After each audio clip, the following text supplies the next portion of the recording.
"If my size offends you, sir, don't taste my food." The words hung in the air like gun smoke.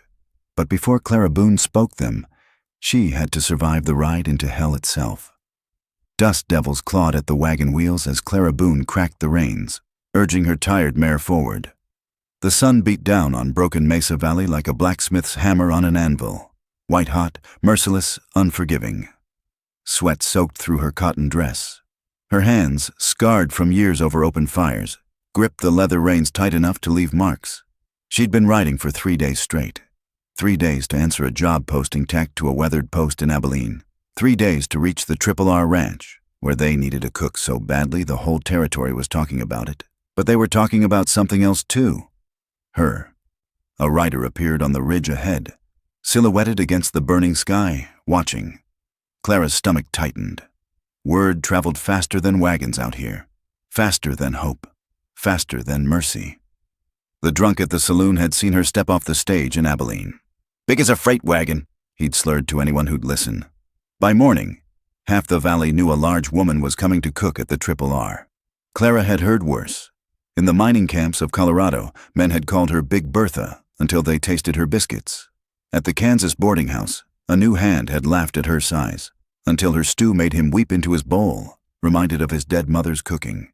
She'd fed 60 men a day in that place, 60 hungry, hard men who'd have killed for her cornbread. Her food spoke louder than any insult ever could. The wagon creaked over a dry gulch. Broken Mesa Valley spread before her like a promise that had been broken too many times. Scrub brush, red dirt, and a ranch house squatting in the distance like a wounded animal.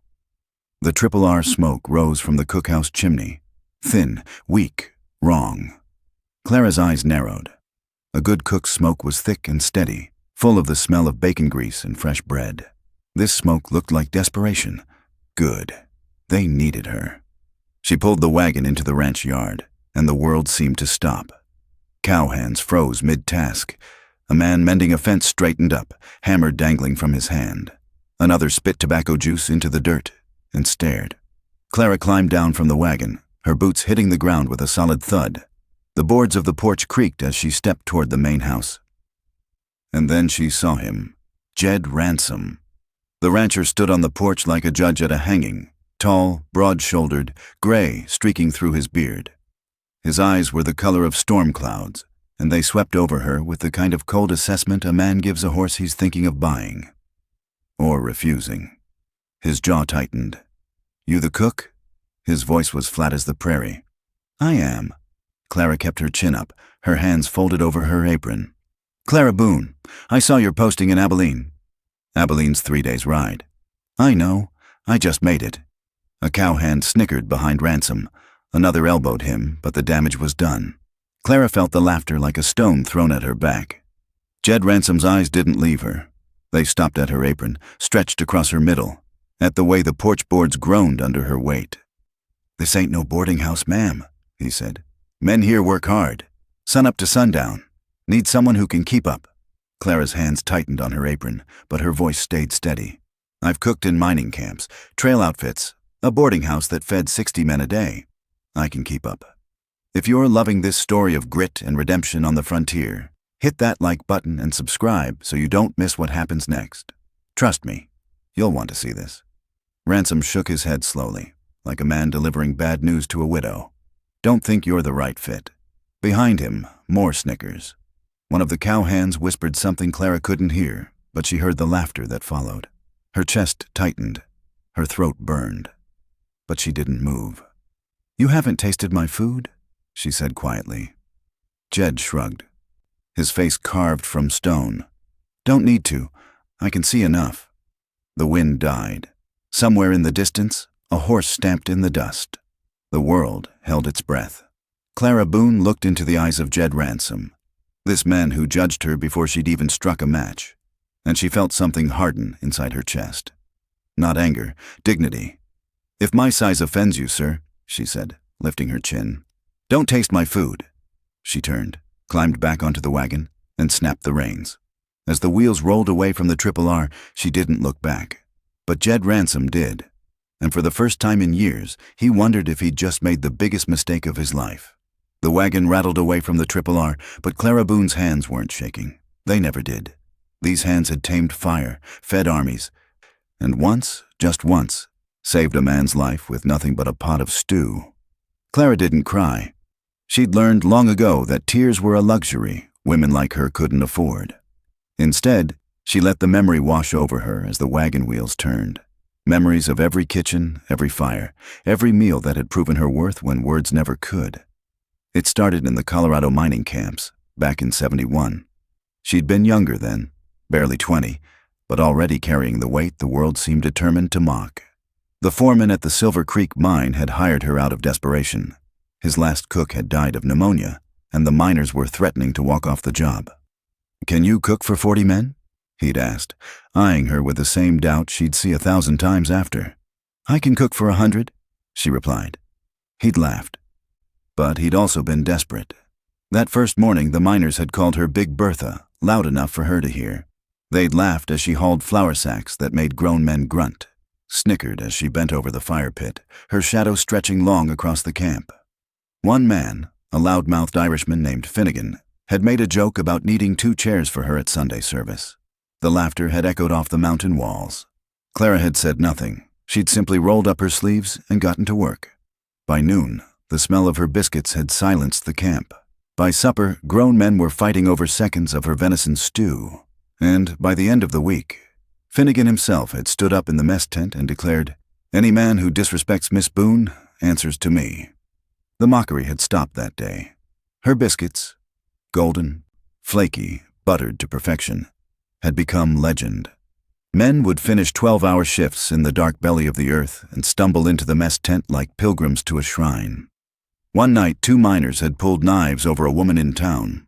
The fight had spilled into the mess tent, chairs overturned, men shouting, blades flashing in the lamplight. Clara had been pulling a tray of biscuits from the oven when the first man lunged. She'd stepped between them, holding that tray like a shield. "You want to bleed out over a woman who don't want either of you," she'd said, voice calm as Sunday morning. "Or do you want to eat while these biscuits are still hot?" The men had frozen. The smell of butter and honey had filled the tent. They'd lowered their knives. They'd sat down, and they'd eaten in silence, shamefaced and grateful. That was the power of good food. It reminded men they were human. But it was the dying man in Kansas who'd proven what Clara's cooking really meant. She'd been working at the boarding house in Dodge City by then, feeding 60 men a day, mostly cowboys and drifters passing through. The work was brutal. Up at 4 in the morning, asleep past midnight. Her hands had been scarred from hot pans. Her back ached from hauling water. But she'd never missed a meal. One evening, they'd brought in a man named Samuel Pritchard. He'd been trampled by a spooked horse on the cattle drive. Broken ribs, internal bleeding. The doctor had done what he could, but Samuel was fading fast. His brother sat by his bedside, helpless and hollow-eyed. "He won't eat," the brother had told Clara. "Won't drink. Says he's ready to go." Clara had looked at the dying man, pale as a ghost, breath rattling in his chest. And she'd made a decision. She'd gone into the kitchen and made her mother's stew. The recipe had been passed down 3 generations. Beef slow-cooked until it fell apart. Carrots and potatoes swimming in rich broth. Herbs her mother had sworn could pull a soul back from the edge. Clara had carried that bowl upstairs herself. "Mr. Pritchard," she'd said, sitting beside his bed, "I don't know if you're a praying man, but my mama used to say food is a kind of prayer, and I'm praying you'll take 1 bite." Samuel's eyes had flickered open. He'd looked at her, really looked, and something in her face must have reached him. He'd taken the spoon, 1 bite, then another. Tears had rolled down his weathered cheeks. "Tastes like home," he'd whispered. "Tastes like my mama's kitchen." He'd eaten half the bowl. Then he'd asked for more. Samuel Pritchard had lived another 10 years, went on to marry, have 3 children, and run a dry goods store in Abilene. Every year on the anniversary of that night, he'd sent Clara a letter thanking her, not for the stew, for reminding him he had something to live for. That was what Clara's food did. It didn't just fill bellies, it healed wounds the eye couldn't see. It stopped fights. It brought men back from the edge of death.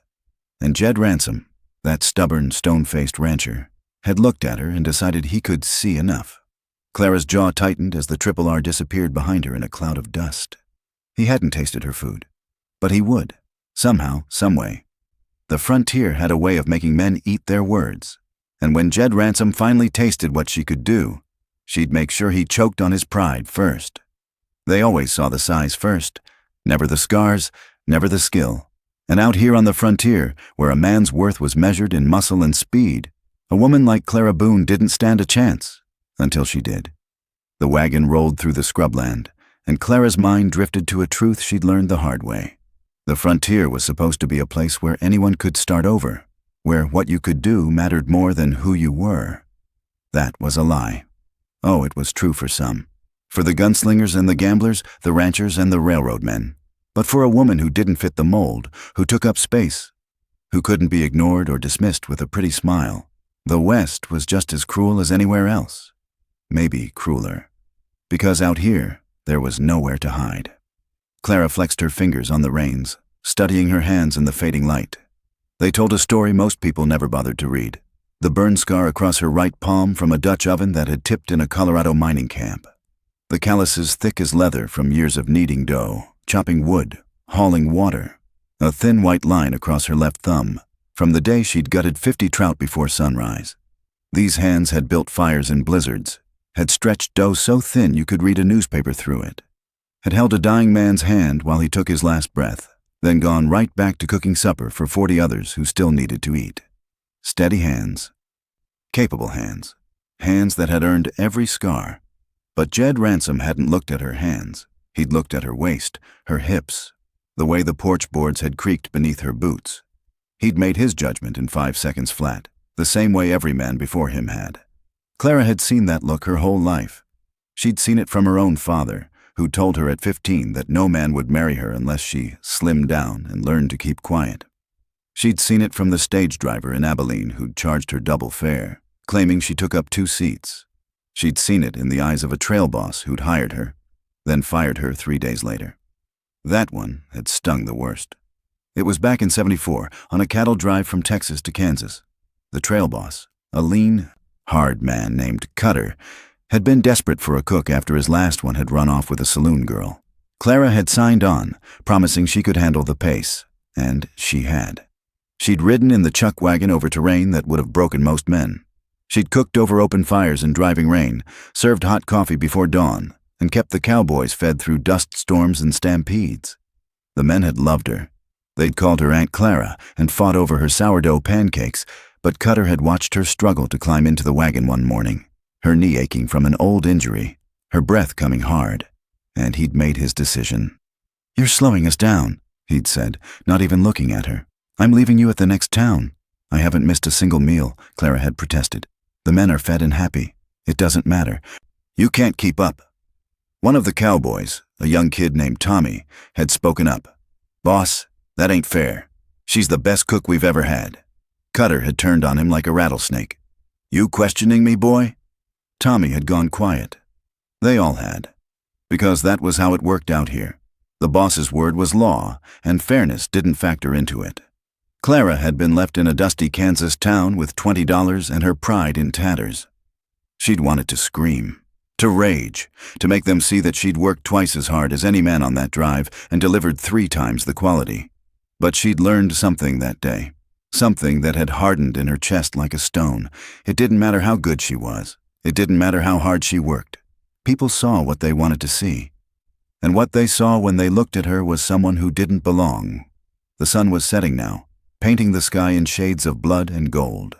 Clara pulled the wagon to a stop near a creek and climbed down, her body aching from 3 days of travel. She knelt by the water and plunged her hands in, those scarred, capable hands that nobody ever noticed. The cold shocked her skin, and for a moment, she let herself feel the weight of it all. The rejection, the mockery, the loneliness of being judged before you even opened your mouth. But then she looked at her reflection in the water, distorted, rippling, but still there, still solid, still real. She'd survived worse than Jed Ransom. She'd survived men who'd tried to break her spirit, towns that had turned her away, winters that had nearly killed her. And she'd done it all with nothing but her skill and her stubborn refusal to disappear. Clara dried her hands on her apron and stood, her spine straightening. The Triple R wasn't the only ranch in the territory. There were other jobs, other chances. She'd find work somewhere else. Somewhere they'd be smart enough to see past her size and recognize what her hands could do. But even as she thought it, a small voice whispered in the back of her mind, "What if nowhere is different? What if it's always going to be like this?" She pushed the thought away and climbed back onto the wagon. The frontier was supposed to be a place where you could prove yourself, where actions spoke louder than appearances. Clara Boone wasn't done proving herself yet, and whether Jed Ransom knew it or not, he'd just made an enemy of the best cook in the West. The question was, how long could the Triple R survive without her? The answer, as it turned out, wouldn't take long at all. The Triple R ranch was dying, one meal at a time, and every man on the property knew it. They just didn't know how bad it would get, until the night a knife was pulled over a piece of beef too tough to chew. 3 weeks before Clara Boone rode into Broken Mesa Valley, the Triple R had a cook named Pete Garrison. Pete wasn't good, not by a long shot, but he was adequate. His beans were edible, his coffee was strong, his biscuits could break a tooth, but the men had learned to dunk them in gravy until they softened. It wasn't fine dining, but it kept the ranch running. Then came the poker game. It was a Saturday night, and the cowhands had gathered in the bunkhouse with a bottle of whiskey and a worn deck of cards. Pete had joined them, cocky and loud, betting money he didn't have on hands he couldn't win. By midnight, he'd lost 3 months' wages. By 1 in the morning, he'd accused Tommy Briggs of cheating. By 2, he'd pulled a knife. Euro 50-135. "You marked them cards," Pete had shouted, his face red with whiskey and rage. "I saw you do it." Tommy had stood slowly, hands raised. "Pete, I didn't mark anything. You're just drunk and losing. Liar!" Pete had lunged across the table, scattering cards and coins. The blade had flashed in the lamplight, 6 inches of steel aimed straight at Tommy's chest. Jed Ransom's foreman, a grizzled man named Dutch, had caught Pete's wrist mid-swing. The 2 men had crashed into the wall, grappling, until Dutch had twisted the knife free and thrown Pete to the floor. "You're done," Dutch had growled. "Pack your gear and get off this ranch before sunrise, or I'll let Tommy finish what you started." Pete had scrambled to his feet, wild-eyed and panting. "You can't fire me. Who's gonna cook for you? Who's gonna feed these men?" Dutch had stepped closer, his voice dropping to a deadly calm. "I'd rather eat dirt than keep a man who pulls a knife on his own." Pete had left that night, taking his bedroll and his shame with him, and the Triple R had been without a cook ever since. At first, the men had tried to manage on their own. Dutch had taken the first shift, boiling beans and frying salt pork. The beans had been undercooked, crunchy in the middle. The pork had been burned black on the outside, raw on the inside. "Tastes like boot leather," one cowhand had muttered. "Boot leather would be an improvement," another had replied. Tommy had volunteered next, attempting biscuits from a recipe his mother had written down years ago. He'd mixed the dough too wet, and the biscuits had come out of the oven looking like pale, deflated mushrooms. The men had tried to eat them anyway, choking them down with coffee strong enough to strip paint. By the end of the first week, morale was crumbling. By the end of the second week, the men were talking about leaving. "I didn't sign on to starve," one cowhand had said, loud enough for Jed to hear. Jed Ransom had stood on the porch of the main house, watching his ranch fall apart. He was a proud man, too proud, some said, but he wasn't a fool. He knew what was happening. A ranch ran on 3 things: water, cattle, and food. You could survive without the first 2 for a while, but without the third, men walked, and good men were hard to find. He'd sent Dutch into town to post a notice: "Cook wanted, Triple R Ranch, good pay, room and board." The notice had hung in Abilene for 2 weeks. No one had answered. Word had spread about Pete and the knife. Word had also spread about the Triple R's reputation for hard work and low tolerance for mistakes. Most cooks in the territory had better options. Then, 3 days ago, Dutch had ridden back from town with news. "There's a woman coming," he'd said. "Name's Clara Boone. I worked a trail outfit with her 5 years back. Best cook I ever tasted." Jed had frowned. "A woman? Out here?" "She can handle it," Dutch had insisted. "I've seen her cook over open fires and thunderstorms. Seen her feed 40 men on a trail drive without breaking a sweat. If anyone can save this ranch, it's her." Jed had wanted to believe him. God knows he'd need to. But when Clara Boone had climbed down from that wagon, when he'd seen her size, the way she moved, the effort it took, doubt had crept in like frost. This was a hard country, an unforgiving country. He needed someone who could keep pace with the men, who could work from sunup to sundown without complaint. He'd looked at Clara and seen someone who would slow them down, so he'd sent her away. That night, the men had gathered in the cookhouse for supper. Tommy had tried again. Beans and hardtack, the kind of meal you ate when you had no other choice. The beans were scorched on the bottom of the pot. The hardtack was so stale it could have been used as building material. The men had eaten in silence, their faces grim. Dutch had set down his spoon and looked at Jed across the table. "You sent her away." It wasn't a question. Jed had said nothing. "That woman could have saved us," Dutch continued, his voice tight with anger. "And you sent her away because of how she looked." "I made a judgment call," Jed had replied, his tone flat. "You made a mistake." The words had hung in the air like smoke from a dying fire. Jed had pushed his plate away, the beans barely touched. He walked out into the night, the stars cold and distant above him. Somewhere out there, Clara Boone was riding away from the Triple R, and with her went the ranch's last chance at survival. Jed didn't know it yet, but in 3 days, desperation would force him to do something he'd never done before. Admit he was wrong. The notice was faded, barely readable, tacked to a post outside the Abilene General Store. Most people walked right past it, but Clara Boone stopped, and that decision would change everything. Clara had been in Abilene for 2 weeks, taking odd jobs where she could find them. She'd baked pies for the hotel restaurant, helped a widow prepare meals for her boarding house, even cooked for a wedding that paid her $5 and a slice of cake. It wasn't enough. It was never enough. She needed steady work, a place where she could prove herself, where her skills would matter more than the whispers that followed her down every street. That morning, she'd been carrying a sack of flour from the general store when she'd seen it, a piece of paper fluttering in the wind, barely hanging on by a single nail. Cook wanted. Triple R Ranch. Good pay. Room and board. Clara had stopped dead in her tracks.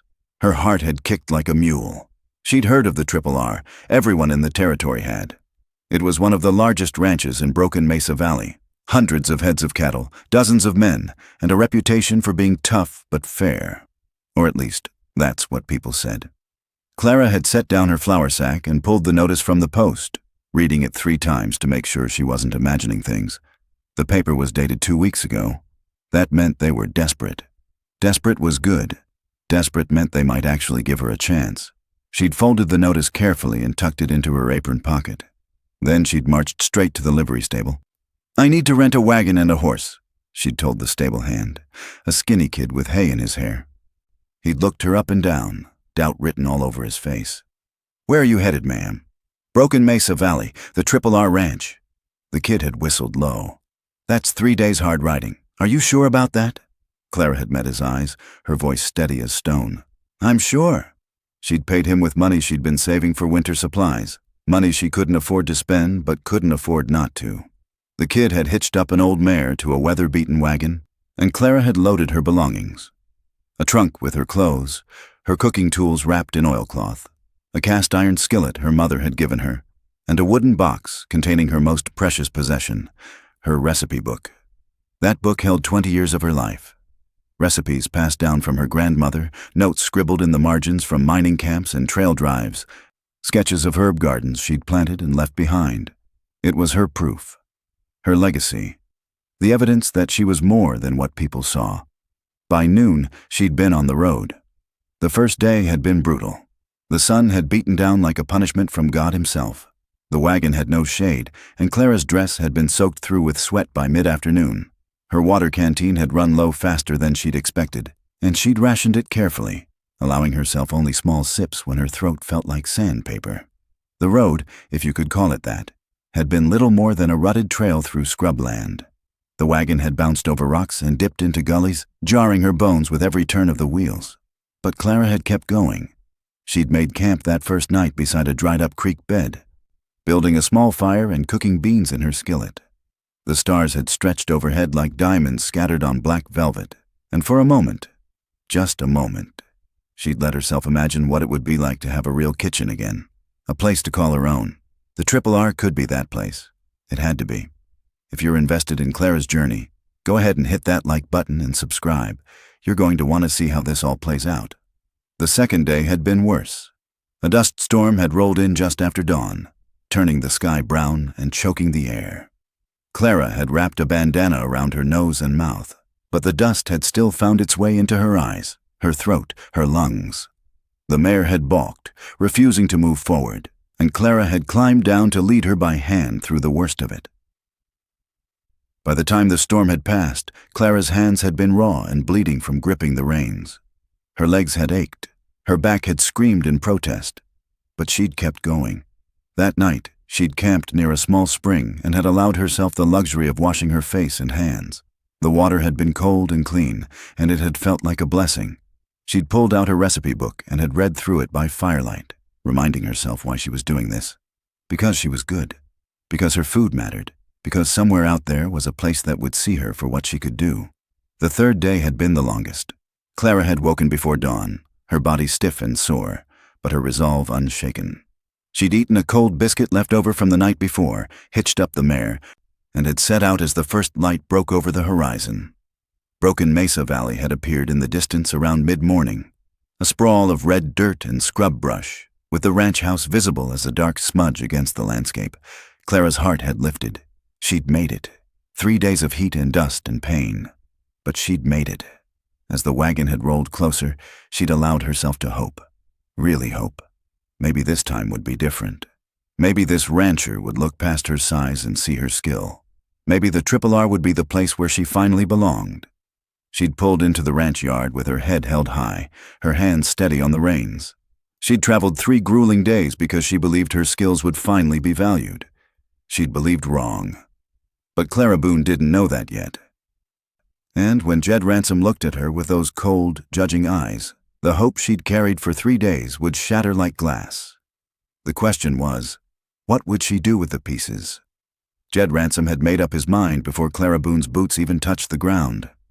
And in that single moment of judgment, he sealed the fate of every man on the R ranch. Jed had been mending a fence post when he'd heard the wagon wheels. He'd straightened up, wiping sweat from his brow with the back of his hand, and had watched the dust cloud approach. Dutch had been standing beside him, and the old foreman had gone still as stone. "That'll be her," Dutch had said quietly. "The cook? Clara Boone, I told you about her." Jed nodded, remembering the conversation. Dutch had vouched for this woman, had called her the best trail cook he'd ever worked with. Coming from Dutch, that meant something. The man had been on more cattle drives than Jed could count, and had eaten at more campfires than most men had hot meals. But as the wagon had rolled into the yard, and Jed had gotten his first look at Clara Boone, doubt had crept in like a cold wind. She was big. There was no polite way around it.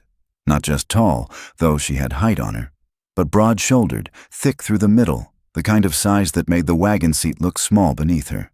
Her dress was plain and practical, her bonnet faded from sun and dust, and when she'd pulled the wagon to a stop, the brake had groaned under the pressure. Jed's jaw had tightened. He'd built this ranch from nothing, had fought drought and disease, rustlers and bank loans that could have buried him. The R survived because he made hard decisions based on what worked, not on sentiment or second chances. And looking at Clara Boone, all he could see was risk.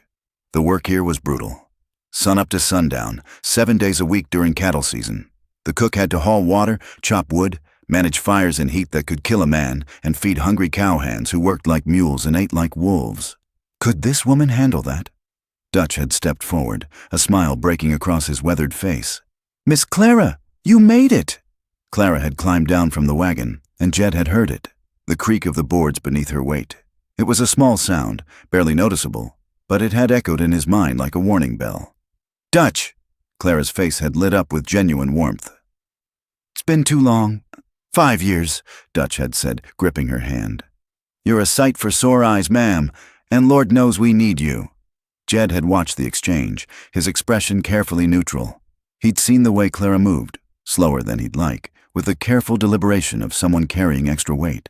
He'd noticed the way she'd paused to catch her breath after dismounting, the slight wince when her boots had hit the ground. This was a hard country. It didn't forgive weakness, and Jed couldn't afford to hire someone who'd slow them down.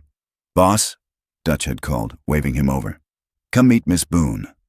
Jed had set down his tools and had walked across the yard, his boots kicking up dust. Up close, Clara was even larger than he'd thought, easily as tall as he was, maybe taller in her boots. Her face was round and sun-weathered, her hands thick-fingered and scarred. Working hands, he'd noted. That was something at least. "You the cook?" he'd asked, his voice flat. "I am." Clara had met his eyes without flinching. "Clara Boone. I saw your posting in Abilene. Abilene's 3 days' ride. I know, I just made it." Behind him, Jed had heard one of the cowhands, probably that fool Jenkins, snicker. The sound had grated on him, but he hadn't turned around. He'd kept his eyes on Clara, studying her the way he'd study a horse he was thinking of buying. Could she work? Could she last? His gaze had dropped to her apron, stretched tight across her middle, to the way the porch boards had groaned when she'd stepped toward the house. "Boss," Dutch had said, his voice carrying a warning edge. "I told you about Miss Boone. Best trail cook I ever tasted. She can handle anything you throw at her." Jed had glanced at his foreman. Dutch was loyal, competent, and rarely wrong about people, but this time Jed couldn't shake the feeling that Dutch was letting sentiment cloud his judgment. "This ain't no boarding house, ma'am," Jed had said, turning back to Clara. "Men here work hard, sun up to sundown, need someone who can keep up." Clara's expression hadn't changed, but something had flickered in her eyes, something that looked like disappointment mixed with resignation, like she'd heard this speech before. "I've cooked in mining camps," she replied, her voice steady. "Trail outfits, a boarding house that fed 60 men a day. I can keep up." Jed had wanted to believe her. God knows he'd needed to. But all he could see was the effort it had taken her to climb down from that wagon, the way her breath had come a little too hard, the creak of the boards. "Don't think you're the right fit," he'd said. The words had hung in the air like a death sentence. Dutch had gone rigid beside him. "Boss, you're making a mistake. It's my ranch, my decision." More snickering from the cowhands. Jed had felt a flash of anger, not at them, but at the situation. At the fact that he was standing here turning away someone Dutch had vouched for, someone who'd traveled 3 days to answer his call, but he'd built the RRR on hard decisions. And this was just another one. Clara had looked at him for a long moment, her face unreadable. Then she'd said something that had caught him off guard. "You haven't tasted my food." It was a simple statement. No pleading, no anger. Just a fact. Jed had shrugged, his face carved from stone. "Don't need to. I can see enough." That's when Clara Boone had lifted her chin, and Jed had seen something in her eyes that made him pause. Not weakness, not desperation, but a quiet, unshakable dignity. "If my size offends you, sir," she'd said, her voice carrying across the yard, "don't taste my food." Then she'd turned and climbed back onto that wagon, and Jed had watched her ride away. Dutch had stood beside him, silent and furious. And for the first time in 20 years of running the RRR, Jed Ransom had felt something he rarely allowed himself to feel, doubt. What if he'd just made the biggest mistake of his life? There are moments that break a person, and moments that forge them into something harder than steel. For Clara Boone, this was both, and the words she spoke next would haunt Jed Ransom for days to come. The laughter started small, a snicker from somewhere behind Jed Ransom. Then another. Then a barely suppressed chuckle that rippled through the cowhands gathered in the yard. Clara heard every single one. She'd heard laughter like that before, cruel, casual, the kind that treated her humiliation as entertainment. But this time, after 3 days of brutal travel, after allowing herself to hope, after believing that maybe this time would be different, this time it cut deeper than it ever had. Jenkins, a lanky cowhand with a mean streak, elbowed the man next to him. "Guess the wagon springs are grateful," he muttered, just loud enough to be heard. More laughter. Clara's hands tightened on her apron, her knuckles going white. Her face burned, but she kept it carefully neutral. She'd learned long ago not to give men like Jenkins the satisfaction of seeing her pain. But inside, something was cracking. "Need someone who can keep up," Jed had said, as if her size told him everything he needed to know about her stamina, her skill, her worth. As if 3 days of hard travel meant nothing. As if 20 years of feeding men in conditions that would have broken most cooks meant nothing. As if she meant nothing. Dutch stepped forward, his face dark with anger. "Boss, this is wrong. You're making a mistake." Jed's expression didn't change. "I've made my decision, Dutch." "A bad one," Dutch shot back. "Miss Boone is the best cook in the territory. You're letting pride. That's enough." Jed's voice was cold as winter iron. "I run this ranch, not you." Dutch's jaw worked, but he said nothing more. He looked at Clara, and she saw something in his eyes that made her throat tighten, pity mixed with helpless frustration. She didn't want his pity. Behind her, she heard another voice. "Tommy, the young cowhand. This ain't right." "Shut it, kid," Jenkins hissed. "Boss knows what he's doing." "Does he?" Tommy's voice was louder now, braver. "We've been eating garbage for 3 weeks. My gut's been tied in knots, and he's turning away a real cook because I said shut it." The yard had gone tense, the air thick with unspoken conflict. Clara could feel all eyes on her, some sympathetic, some mocking, all waiting to see what she'd do. Would she beg? Would she argue? Would she break down and cry like they expected? Clara Boone had been underestimated her entire life. She'd been mocked, dismissed, and humiliated more times than she could count. But she'd never begged, and she wasn't about to start now. She took a slow breath, steadying herself. Then she looked directly at Jed Ransom, this man who judged her in 5 seconds, who decided her worth based on the creak of floorboards. "You haven't tasted my food," she said quietly. It wasn't a plea. It was a statement of fact, a reminder that he was making a decision based on ignorance, not evidence. Jed shrugged, his face carved from stone. "Don't need to. I can see enough." The words landed like a slap. "I can see enough." Not, "I've heard enough about your skills." Not, "I've considered your experience." Just, "I can see enough." Meaning, "I've looked at your body, and that's all I need to know about you." The laughter had died down now, replaced by an uncomfortable silence. Even Jenkins had gone quiet, sensing that something was shifting in the air. Clara felt it too, a change inside herself, a hardening, a decision being made in the deepest part of her soul.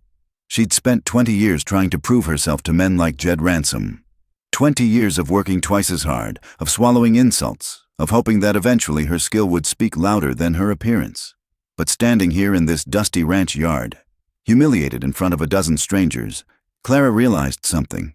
She was done trying to prove herself to people who'd already decided she wasn't worth their time. The wind died. Somewhere in the distance, a horse stamped in the dust. The sun beat down on the yard, merciless and bright.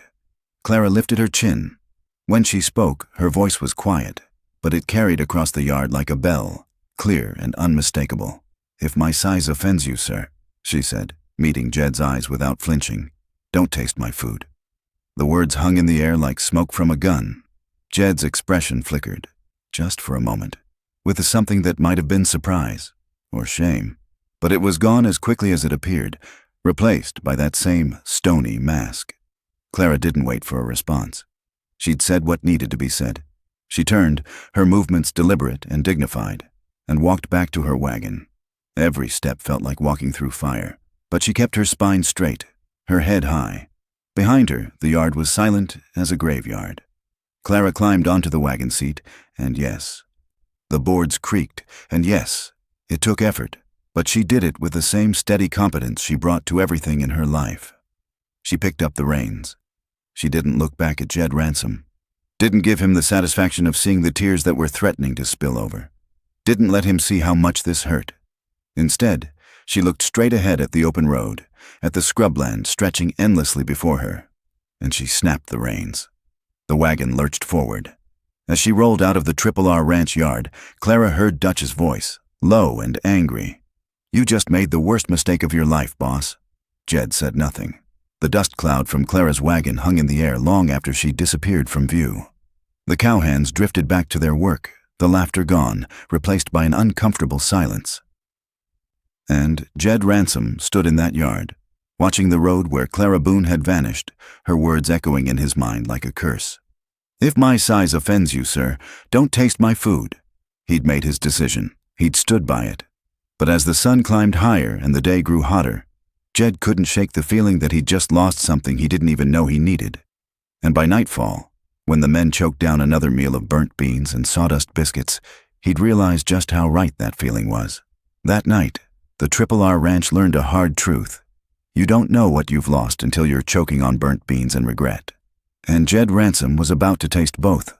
The sun set over Broken Mesa Valley in shades of blood and fire, and the cowhands trudged toward the cookhouse like men walking to their own execution. They knew what was waiting for them. Tommy had drawn cooking duty again, the third time this week. The kid meant well, but meaning well didn't make beans edible or biscuits anything other than weapons of war. Inside the cookhouse, smoke hung thick in the air. Tommy stood over the stove, his face red and sweating, frantically stirring a pot of beans that had already scorched to the bottom. "How's it looking?" Dutch asked from the doorway, though his tone suggested he already knew the answer. Tommy didn't turn around. I think I added too much salt, and the beans are a little crunchy." "Crunchy. Yeah, crunchy." Dutch closed his eyes and muttered something that might have been a prayer. The biscuits were worse. Tommy had pulled them from the oven 10 minutes ago, and they sat on the counter like pale, misshapen rocks. One of the cowhands, a man named Garrett, had picked one up and immediately dropped it. "Jesus, Mary, and Joseph," Garrett had breathed. "That thing's as hard as a horseshoe." "Maybe we can use 'em for ammunition," Jenkins had joked. But nobody laughed. The men filed in and took their seats at the long wooden table, their faces grim. This was the reality of the Triple R now. 3 meals a day of food that ranged from barely edible to outright dangerous. Tommy ladled beans onto tin plates, his hands shaking slightly. The beans were brown and thick, with a burnt smell that made eyes water. He set a basket of biscuits in the center of the table, and the thud they made against the wood said everything that needed to be said. For a long moment, nobody moved. Then Dutch picked up his spoon and dug in, and the rest of the men followed suit. The first bite told the story. The beans were simultaneously undercooked and burnt, crunchy in the middle, charred on the outside, and so salty they made a man's eyes water. The biscuits required dunking in coffee just to be chewable, and even then they had the texture of wet sawdust. Garrett tried to cut his biscuit with a knife. The knife skidded off the surface. "I've eaten hardtack that was softer than this," he muttered. "I've eaten saddle leather that tasted better," another cowhand added.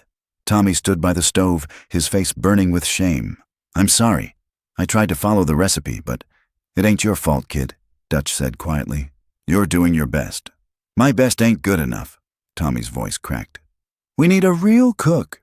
The words hung in the air, heavy with accusation. The door opened, and Jed Ransom walked in. The room went silent. Every man at the table looked up, their expressions ranging from resentful to openly hostile. Jed felt the weight of their stares, but he kept his face neutral as he took his seat at the head of the table. Tommy set a plate in front of him, beans and 2 biscuits, same as everyone else. Jed picked up his spoon and took a bite. The beans were awful, worse than awful. They tasted like burnt salt with a hint of undercooked bean in the middle. He forced himself to swallow, then reached for a biscuit. It took 3 tries to break off a piece small enough to chew. Dutch watched him from across the table, his expression unreadable. "How's the food, boss?" Jed set down the biscuit. "It's fine." "Liar." The word cut through the room like a knife. Jed's eyes snapped to Dutch, but the old foreman didn't back down. "It's garbage," Dutch continued, his voice low and hard. "And you know it. We've been eating garbage for 3 weeks, and today you sent away the one person who could have fixed it." Jed's jaw tightened. "I made a decision based on what's best for this ranch. You made a decision based on pride," Dutch shot back. "You looked at Clara Boone and decided she couldn't do the job before you gave her a chance to prove it." "I looked at her and saw someone who couldn't keep up with the work." "You saw her size. That's all you saw." The other cowhands were watching now, their food forgotten. This was the closest anyone had ever come to openly challenging Jed Ransom, and the air crackled with tension. Jed leaned forward, his voice dropping to a dangerous calm. "You question my judgment, Dutch." "I'm questioning your eyesight," Dutch replied. "Because if you'd looked past what you saw and listened to what I told you, we wouldn't be sitting here choking down beans that taste like boot leather." Jed stood abruptly, his chair scraping against the floor. "I've heard enough." He pushed his plate away, the beans barely touched. "Get back to work, all of you." He walked out of the cookhouse, the door slamming behind him. The night air hit him like a slap, cool and clean after the smoke-filled cookhouse. Jed stood on the porch, his hands gripping the railing, and stared out at the darkness. He could still hear Dutch's words echoing in his mind. "You saw her size? That's all you saw?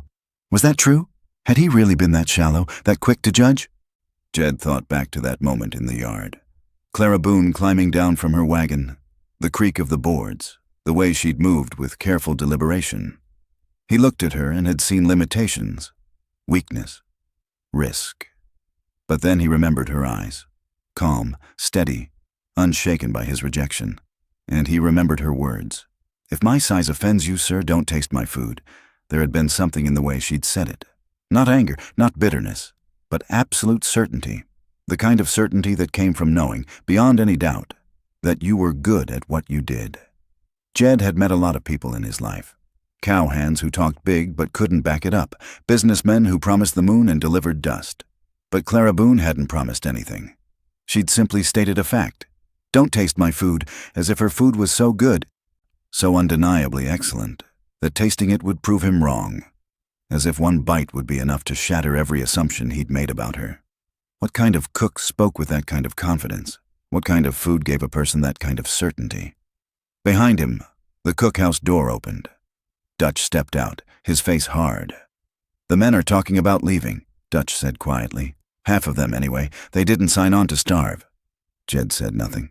"You need to fix this, boss, and there's only one way to do it." "I'm not chasing after her," Jed said, his voice tight. "I made my decision." "Then you're a fool." Dutch's words were blunt, without malice. Just the truth. "Pride's a hell of a thing, Jed. It'll keep you warm at night right up until it burns your whole ranch to the ground." Dutch walked away, leaving Jed alone in the darkness. The stars stretched overhead, cold and distant. Somewhere out there, Clara Boone was making camp, probably cooking herself a meal that would put Tommy's beans to shame. And here at the Triple R, men were going to bed hungry, angry, and ready to walk away. Jed Ransom stood on that porch for a long time, wrestling with something he rarely allowed himself to feel. Doubt. What if Dutch was right? What if he'd let pride blind him to the truth? What if Clara Boone really was as good as Dutch claimed? And what if, just what if, one bite of her food would have been enough to prove it? The question haunted him through the night. And by morning, desperation would force him to find out the answer. Because the Triple R was dying, one meal at a time. And Jed Ransom was about to learn that some mistakes can only be fixed by swallowing your pride and tasting humble pie. 3 days later, Jed would saddle his horse and ride out to find Clara Boone. 3 days later, he'd taste her food. And one bite would change everything.